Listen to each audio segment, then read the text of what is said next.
بسم الله الرحمن الرحيم. அளவற்ற அருளாளனும் நிகரற்ற அன்புடையோனுமாகிய அல்லாவின் திருப்பெயரால் துவங்குகிறேன்.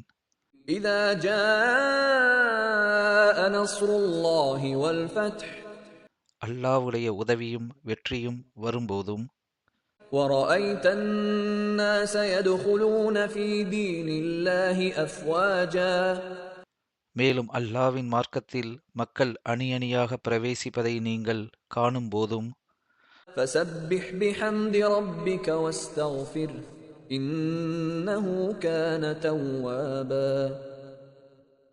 உம்முடைய இறைவனின் புகழைக் கொண்டு தஸ்பீ செய்வீராக. மேலும் அவனிடம் பிழை பொறுக்க தேடுவீராக. நிச்சயமாக அவன் தௌபாவை ஏற்றுக்கொள்பவனாக இருக்கின்றான்.